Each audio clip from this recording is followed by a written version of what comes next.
Inilah 5 ciri-ciri sedekah yang tidak diterima menurut Islam. Yang pertama, sedekah dari hasil penipuan. Bersedekah dengan niat hanya mengharapkan ridho dari Allah Subhanahu wa Ta'ala semata tentunya adalah hal yang penting. Oleh karenanya, sesuatu yang harus disedekahkan harus jelas sumbernya lagi halal.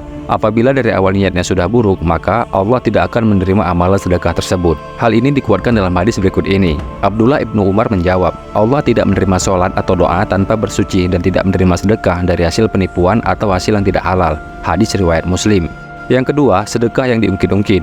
Apabila bersedekah dengan hati yang lapang dan ikhlas, maka perihal sedekah tersebut, apapun bentuknya dan kapan dilakukannya, maka tidak akan ada pembahasan yang diungkit-ungkit kembali. Hendaknya setelah bersedekah hanya berserah diri kepada Allah Subhanahu wa Ta'ala dengan menguatkan niat bahwa harta yang disedekahkan di jalan Allah juga berasal dari Allah atau rezeki. Oleh karenanya tidak pantas apabila sedekah itu dibesar-besarkan atau dihitung-hitung. Yang ketiga, sedekah karena riya atau pamer. Apabila pada dasarnya tidak ikhlas melakukan sedekah, maka sifat manusia yang satu ini adalah penyebab tidak diterimanya amalan sedekah. Jika seseorang haus pujian, ia akan bersedekah dengan alasan agar orang lain kagum atau hormat padanya. Dalam surat Al-Baqarah ayat ke-264, Allah Subhanahu wa Ta'ala berfirman, "Hai orang-orang yang beriman, janganlah kamu menghilangkan pahala sedekahmu dengan menyebut-nyebutnya dan menyakiti perasaan si penerima. Seperti orang yang menafkahkan hartanya karena riya kepada manusia dan dia tidak beriman kepada Allah dan hari kemudian." Lalu yang keempat, sedekah dari sesuatu yang buruk. Bersedekah adalah salah satu cara mengungkapkan rasa syukur atas rezeki dan kesempatan yang diberikan oleh Allah Subhanahu wa Ta'ala. Karena tidak semua orang dapat bersedekah. Ada golongan orang yang untuk makan dirinya sendiri masih kekurangan. Oleh karenanya, sebisa mungkin kita memberikan bagian dari harta kita yang paling baik untuk diberikan pada orang yang membutuhkan.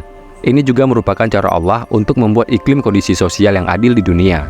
Yang berada harus menyedekahkan hartanya dan yang kurang mampu dapat menerima rezeki dari Allah yang datangnya melalui orang yang memberi sedekah. Hal ini tercantum dalam surat Al-Baqarah ayat ke-267.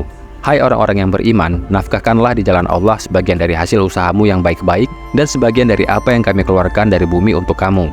Dan janganlah kamu memilih yang buruk-buruk lalu kamu menafkahkan daripadanya. Padahal kamu sendiri tidak mau mengambilnya, melainkan dengan memincingkan mata terhadapnya. Dan ketahuilah bahwa Allah Maha Kaya lagi Maha Terpuji.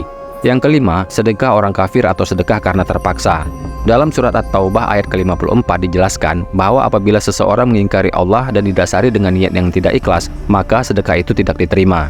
Dan tidak ada yang menghalangi mereka untuk diterima dari mereka nafkah-nafkahnya, melainkan karena mereka kafir kepada Allah dan Rasul-Nya. Dan mereka tidak mengerjakan sembahyang, melainkan dengan malas dan tidak pula menafkahkan harta mereka, melainkan dengan rasa enggan atau terpaksa.